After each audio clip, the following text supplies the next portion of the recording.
नमस्कार, मैं हूं आपके साथ योगिता बाजपेयी। 5 बजे 25 खबरों में आपका स्वागत है और मैं हूं आपके साथ शुभांगी ठाकुर। बुलेटिन की शुरुआत करते हैं इस वक्त की बड़ी खबर के साथ। इंदौर से आपको दिखाते हैं, क्राइम ब्रांच ने आईपीएल सट्टा पकड़ा है। कई देशों तक सटोरियों का नेटवर्क फैला हुआ है।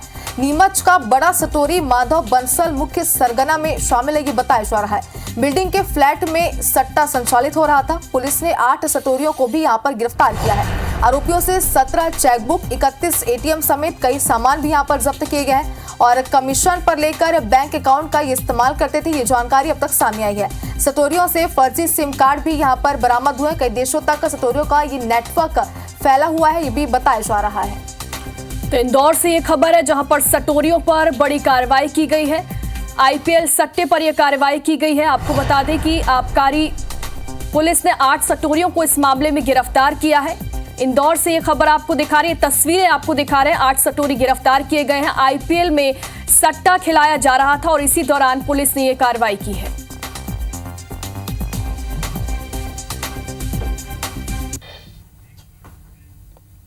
और अब रायपुर से बड़ी खबर, जहां पर आबकारी घोटाले मामले में बड़ी कार्रवाई की गई है। ईओडब्ल्यू की टीम ने आरोपी अरविंद सिंह को जेल से गिरफ्तार किया। आरोपी को रिमांड में लेने कोर्ट में पेश किया था। ईओडब्ल्यू ने 7 दिन की रिमांड में कोर्ट में आवेदन लगाया था। बीते दिन आरोपी को एसीबी और ईओडब्ल्यू की टीम ने हिरासत में लिया था। हाईकोर्ट से जमानत के बाद आरोपी को हिरासत में लिया गया था। अरविंद को रिमांड पर लेकर एसीबी और ईओडब्ल्यू लगातार पूछताछ कर रही थी। तो रायपुर से ये बड़ा अपडेट आपको बता रहे हैं। आबकारी मामले में ईओडब्ल्यू की टीम ने आरोपी अरविंद सिंह को जेल से गिरफ्तार कर लिया है।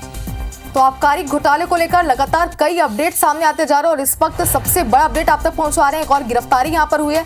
बताया जा रहा है कि ईओडब्ल्यू की टीम अब एक बार फिर से पूछताछ करेगी और पूछताछ में आगे भी कई बड़े खुलासे हो सकते हैं। आपको बता दें कि इसके पहले भी कई लोगों की इस पूरे मामले पर गिरफ्तारी हो चुकी है आबकारी घोटाले को लेकर। और बीते दिन आरोपी एसीबी ईओडब्ल्यू की टीम के हिरासत में भी था, ये भी बताया जा रहा है। तो हाईकोर्ट से जमानत के बाद उसे हिरासत में लिया गया था और अरविंद को रिमांड पर लेकर एसीबी और ईओडब्ल्यू की टीम अब उससे पूछताछ करेगी। पूछताछ में कई बड़े खुलासे भी हो सकते हैं, क्योंकि एक बार फिर आपको बता दें कि इसके पहले भी कई आरोपियों से पूछताछ की गई थी, जिसमें उनके तार और भी कई देशों से, कई राज्यों से जुड़े हुए थे।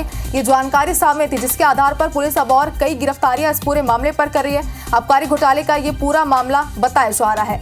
तो ईओडब्ल्यू की टीम ने आरोपी अरविंद सिंह को जेल से गिरफ्तार कर लिया है। आरोपी को रिमांड में लेने कोर्ट में पेश किया था, ये बताया जा रहा है। तो इस मामले में बड़ा एक्शन लिया गया है। अरविंद सिंह को गिरफ्तार किया गया है। हाईकोर्ट से जमानत के बाद उन्हें हिरासत में लिया गया था और अब उनसे एसीबी और ईओडब्ल्यू की जो टीम है वो पूछताछ करेगी, जिसमें कई बड़े खुलासे होने की उम्मीद भी जताई जा रही है। आबकारी घोटाले मामले में ये बड़ा अपडेट आप तक पहुंचा रहे हैं। आरोपी को रिमांड में लेने कोर्ट में पेश किया गया था और अब आरोपी अरविंद सिंह को जेल से गिरफ्तार कर लिया गया है। उन्हें हिरासत में लिया गया था और अब एसीबी और ईओडब्ल्यू की टीम जो है वो उनसे लगातार पूछताछ करेगी, जिसमें कई खुलासे होने की उम्मीद भी अब जताई जा रही है। आपको बता दें कि आरोपी को रिमांड में लेने कोर्ट में पेश किया गया था।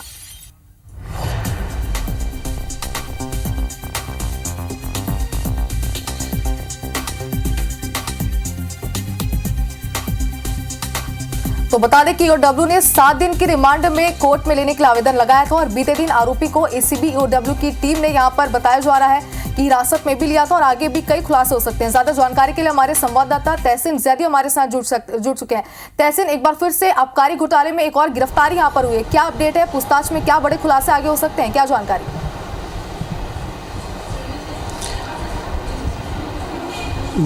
बिल्कुल, जिस तरीके से बात करें कि ईडी के प्रतिवेदन पर इस ईओडब्ल्यू ने आबकारी मामले में भी इसमें एफआईआर दर्ज की थी और उसमें जिस तरीके से धोखाधड़ी समेत 120B षड्यंत्र की धाराओं समेत कई अन्य धाराओं के तहत मामला दर्ज किए गए थे। उसमें कई आरोपी उसमें बनाए गए थे, कई लोक सेवक उसमें हैं, पूर्व कैबिनेट मंत्री उसमें आरोपी रहे हैं, कई कारोबारी उसमें आरोपी हैं। उसके अलावा उसमें बात करें, उसमें एक आरोपी का भी नाम है अरविंद सिंह। ये ईडी के जो चार्जशीट पेश हुई थी उसमें भी आरोपी थे और वो पिछले कई महीनों से रायपुर जेल में बंद थे और 2 तारीख को माननीय बिलासपुर हाई कोर्ट ने उनको ज़मानत जो स्वीकार की थी, उसके बाद वो छूटे थे। तो हालांकि बताया ये जा रहा है कि ईओडब्ल्यू ने कल उनको रायपुर जेल से जैसे छूटे उनको अपने हिरासत में लिया है। अभी हालांकि इस बात की पुष्टि एसीबी ईओडब्ल्यू के अधिकारी नहीं कर रहे हैं, लेकिन उसके बाद इनकी जो है इनको आज दिन भर इनसे पूछताछ की गई है और आज उनको एसीबी ईओडब्ल्यू की जो रायपुर कोर्ट में जो कोर्ट है वहाँ पे पेश किया गया है और आगामी 10 तारीख तक की जो रिमांड जो पीआर है वो मांगी है और रिमांड पे लेकर पूछताछ करने के लिए आवेदन लगाया है। एक डीएसपी जो हैं उनके नेतृत्व में 3 इंस्पेक्टर जो हैं वो यहाँ पे जो अरविंद सिंह है उसको यहाँ पे गिरफ्तार करके लाए हैं मेडिकल के बाद। अब देखने वाली बात ये होगी कि जो माननीय कोर्ट है वो कितने दिन की जो पीआर है वो स्वीकार करता है। जिस तरीके से अभी तक ये बात सामने आई थी कि ईओडब्ल्यू को इस पूरे मामले में पूछताछ करनी है, तो उसमें जो अरविंद सिंह है एक अहम कड़ी बताया गया था और अभी जिस तरीके से इनसे पूछताछ होगी तो अधिकारियों का ये मानना है कि आने वाले दिनों में कई बड़े खुलासे आबकारी घोटाले में सामने आ सकते हैं। जी बिल्कुल जैदी, लगातार इस मामले में खुलासे हो रहे हैं। आरोपी अरविंद सिंह को तो गिरफ्तार कर लिया गया है, लेकिन क्या लगता है क्या पूछताछ में कई और नाम भी सामने आएंगे? अब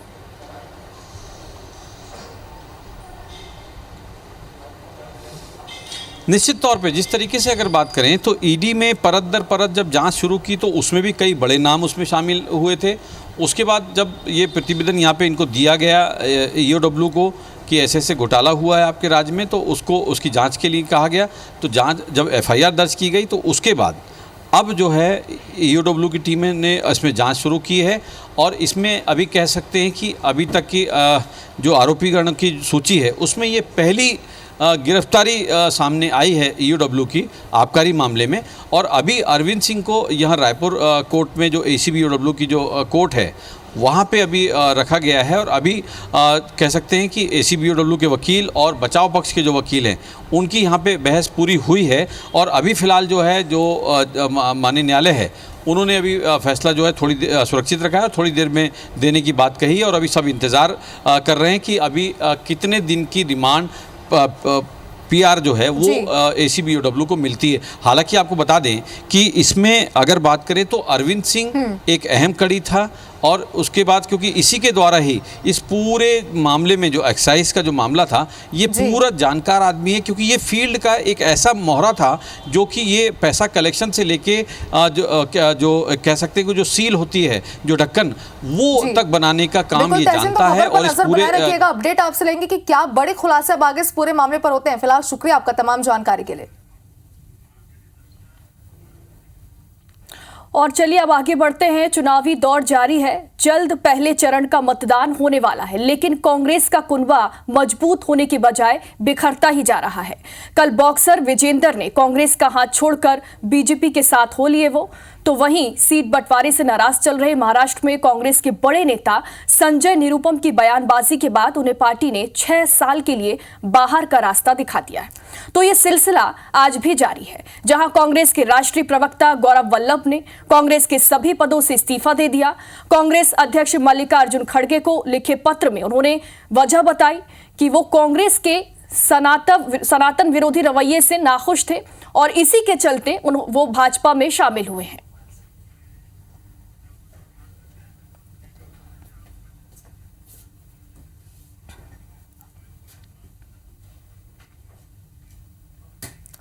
और अब शुरू करते हैं 5 बजे की 25 खबरों का सिलसिला। और दूसरे दौर के चुनाव के लिए नामांकन दाखिले का समय खत्म हो गया है। छत्तीसगढ़ की हाई प्रोफाइल सीट राजनांदगांव में बीजेपी प्रत्याशी संतोष पांडे का मुकाबला कांग्रेस उम्मीदवार भूपेश बघेल से होगा। पूर्व सीएम भूपेश बघेल ने ईवीएम की जगह बैलेट पेपर से चुनाव कराने की मांग की थी और इसके लिए उन्होंने 27 मार्च को पाटन में हुए कार्यकर्ता सम्मेलन में कांग्रेस कार्यकर्ताओं से अपील की थी। उन्होंने कहा था कि एक सीट पर 375 से ज्यादा प्रत्याशी मैदान में उतरने चाहिए ताकि बैलेट पेपर से मतदान का रास्ता साफ हो सके। हालांकि भूपेश बघेल की यह अपील बेअसर साबित हो गई। राजनांदगांव में कांग्रेस को 375 कार्यकर्ता भी नहीं मिले हैं। 18,65,000 से ज्यादा वोटर्स वाले राजनांदगांव संसदीय सीट के लिए 244 नामांकन फॉर्म खरीदे गए और केवल 23 उम्मीदवारों ने पर्चा भरा है। आइए सुनाते हैं भूपेश बघेल ने क्या कहा था।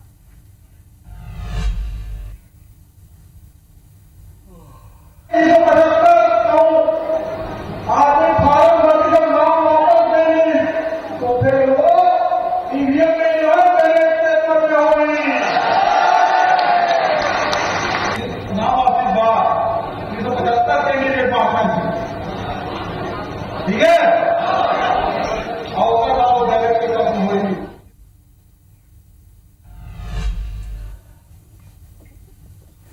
राजनांदगांव लोकसभा का रण दिलचस्प होता जा रहा है। बयानों की जंग के बीच आज नामांकन दाखिल करने का अंतिम दिन था। बीजेपी उम्मीदवार संतोष पांडे ने आज अपना नामांकन दाखिल किया और इस मौके पर CM Vishnudeo Sai, deputy CM Arun Sao और प्रदेश अध्यक्ष किरण देव भी मौजूद रहे। नामांकन दाखिल करने के इस मौके पर रोड शो भी किया गया। राजनांदगांव में बीजेपी की आम सभा भी हुई। सीएम साय ने अपने संबोधन में कांग्रेस पर जोरदार हमला किया।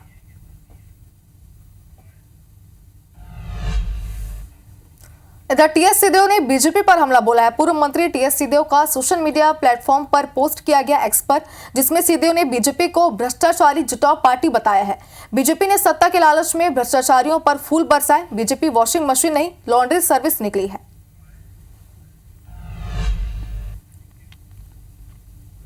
और कांग्रेस के आरोपों पर मध्य प्रदेश के सीएम डॉक्टर मोहन यादव ने विपक्ष को करारा जवाब दिया।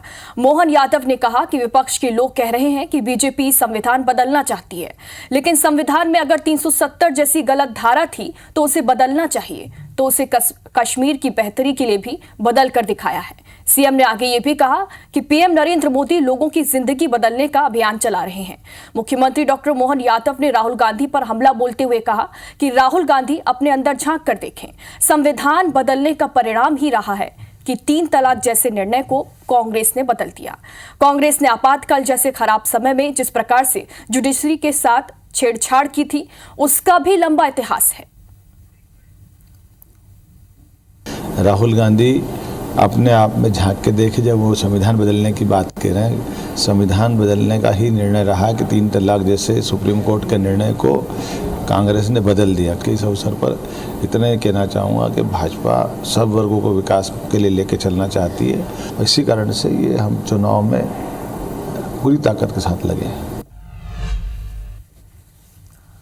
तो उधर छत्तीसगढ़ में बीजेपी का कार्टून वॉर लगातार जारी है। इस बार पोस्ट के जरिए विकास उपाध्याय पर निशाना साधा गया।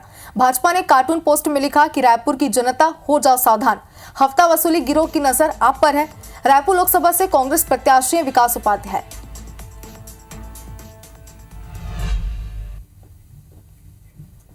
और इधर पीएम मोदी का मध्य प्रदेश दौरा संभावित बताया जा रहा है। 7 अप्रैल को पीएम मोदी जबलपुर आ सकते हैं। वहीं 9 अप्रैल को बालाघाट में पीएम मोदी की सभा भी हो सकती है। इधर मध्य प्रदेश में चुनाव प्रचार करेंगे राहुल गांधी। आदिवासी बाहुल इलाकों में राहुल गांधी प्रचार प्रसार करते हुए नजर आएंगे। महाकौशल के आदिवासी क्षेत्रों में वो अपना चुनाव प्रचार करेंगे। 8 अप्रैल को राहुल गांधी का मंडला दौरा है। मंडला लोकसभा के केवलारी में प्रचार करेंगे। शहडोल में भी चुनाव प्रचार करेंगे राहुल गांधी। और मंडला और शहडोल दोनों लोकसभा सीट आदिवासी बाहुल्य है। दोनों सीटों पर 19 अप्रैल को मतदान होने हैं। 2024 लोकसभा प्रचार के लिए पहली बार राहुल गांधी यहां पर आने वाले हैं।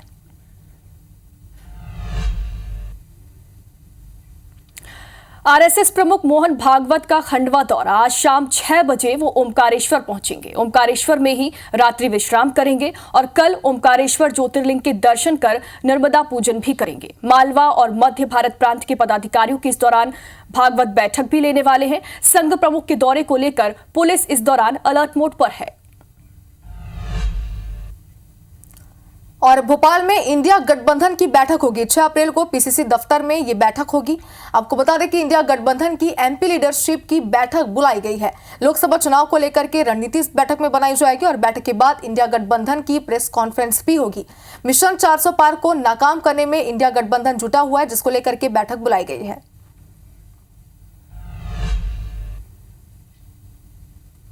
और कल कांग्रेस का घोषणा पत्र जारी हो सकता है। घोषणा पत्र में 5 न्याय और 25 गारंटी होगी। मल्लिकार्जुन खड़गे, सोनिया गांधी, राहुल गांधी इस दौरान मौजूद रहेंगे। छत्तीसगढ़ कांग्रेस अध्यक्ष दीपक बैज भी इस दौरान शामिल रहेंगे। इधर केजरीवाल को सीएम पद से हटाने की याचिका वापस ले ली गई है। केजरीवाल को दिल्ली सीएम पद से हटाने की याचिका थी। केजरीवाल के खिलाफ याचिका जो लगी थी वो की वापस हो चुकी है। दिल्ली हाईकोर्ट ने अर्जी पर सुनवाई से इनकार कर दिया है। दिल्ली हाईकोर्ट में आज सुनवाई होनी थी।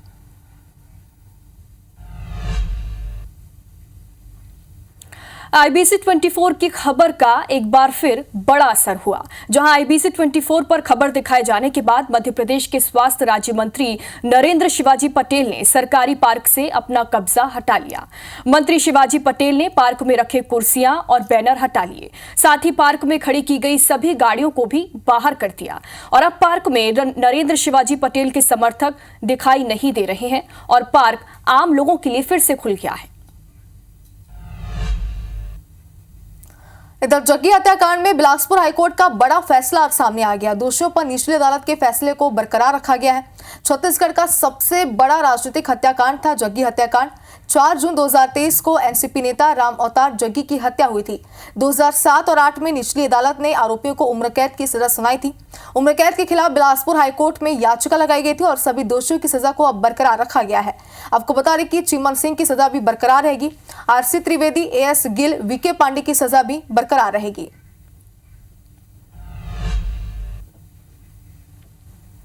पखांजूर में नाबालिग के साथ दुष्कर्म के आरोप में कांग्रेस नेता सुप्रकाश मलिक को बांदे पुलिस ने गिरफ्तार कर लिया है। सुप्रकाश मलिक युवा कांग्रेस के प्रदेश सचिव के पद पर हैं और आरोप है कि वो पिछले 6 साल से एक नाबालिग का दैहिक शोषण करते रहे हैं और किसी को बताने पर जान से मारने की धमकी उन्होंने दी। इससे तंग आकर नाबालिग ने बांदे थाने में शिकायत दर्ज करवाई।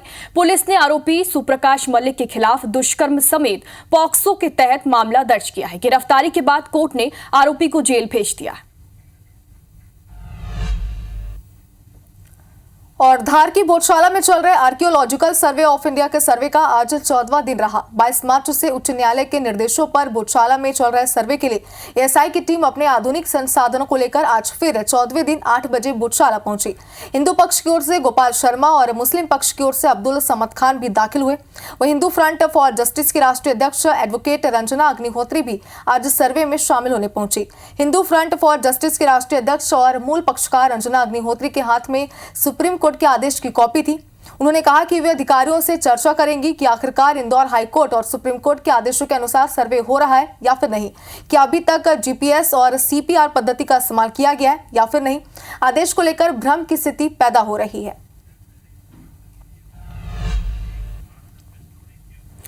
और मध्य प्रदेश में रिश्तों के कत्ल के अलग अलग मामले सामने आए हैं। पहली तस्वीर सिंगरौली से है, जहां कलयुगी मां ने 8 माह की बच्ची को पानी में डुबाकर उसकी हत्या कर दी। महिला ने हत्या कर शव को नाले में फेंक दिया था। पुलिस ने आरोपी मां को गिरफ्तार कर लिया है।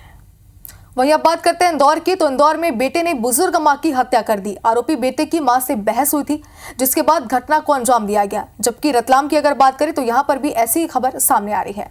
यहां 2 बच्चों को जहर देकर पानी में फेंक दिया गया, जिससे दोनों की मौत हो गई और साथ ही पिता ने भी जहर खाकर आत्महत्या की कोशिश की। फिलहाल पिता का इलाज अस्पताल में जारी है और तीनों ही मामले में पुलिस ने केस दर्ज कर जांच शुरू कर दी है।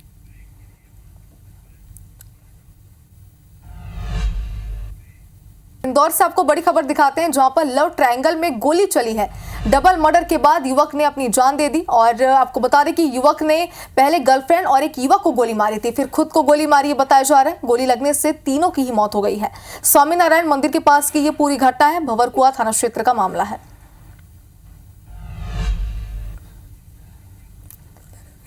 तो वहीं भिंड में 2 पक्षों में विवाद हुआ। दोनों पक्षों के विवाद में गोली चली। गोली चलने से एक युवक की मौत हो गई। युवक को अस्पताल ले जाने के दौरान ही उसकी मौत हो गई। परिजनों ने शव रखकर इस दौरान चक्का जाम किया, विरोध प्रदर्शन किया। परिजनों ने भरौली तिराहे में चक्का जाम किया। देहात थाना क्षेत्र का ये पूरा मामला है। और इधर रायपुर में संदिग्ध परिस्थिति में बुजुर्ग की मौत हो गई है। खाट समेत जलती मिली बुजुर्ग महिला। संदिग्ध परिस्थिति में जलने से बुजुर्ग महिला की मौत हुई है। फिलहाल ये जानकारी सामने आई है। देर रात की घटना बताई जा रही है और एफएसएल की टीम मौके पर पहुंचकर जांच में जुट गई है। खरोरा थाना क्षेत्र का मामला है।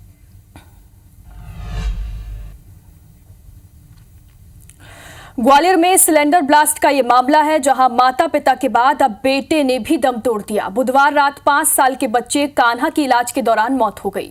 29 मार्च को सिंधिया नगर में सिलेंडर ब्लास्ट हुआ था और ब्लास्ट के बाद आग में 5 लोग झुलस गए थे। 30 मार्च को पत्नी राम बेटी, 31 मार्च को पति अवधेश की मौत हुई थी। 2 बेटियों का जय आरोग्य के आईसीयू में इलाज चल रहा है।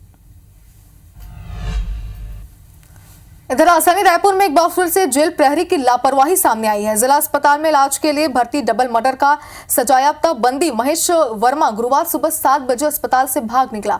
बंदी को भागते स्थानीय युवक बंटी पवार और विजय श्रीवास ने देखा और आवाज लगाई, जिससे वह और तेजी से भागने लगा।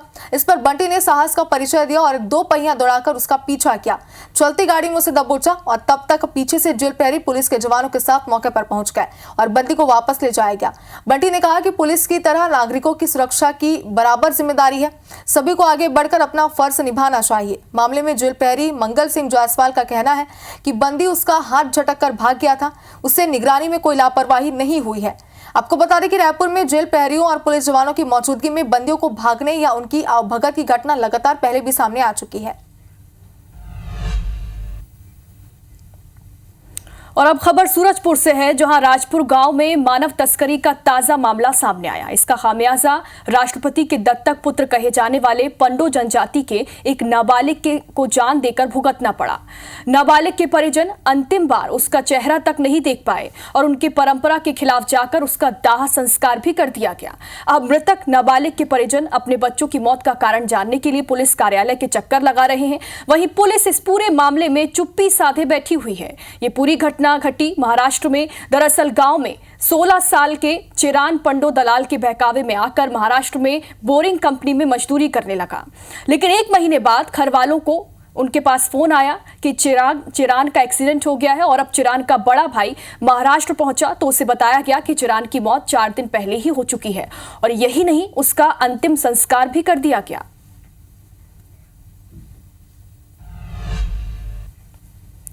इधर छतरपुर में 6 साल की मासूम से दुष्कर्म का मामला सामने आ रहा है। गांव की युवक ने ही वारदात को अंजाम दिया। पुलिस ने आरोपी युवक को फिलहाल गिरफ्तार कर लिया है। पुलिस ने मासूम का मेडिकल भी कराया है। भगवा थाना इलाके में ये पूरी वारदात हुई है।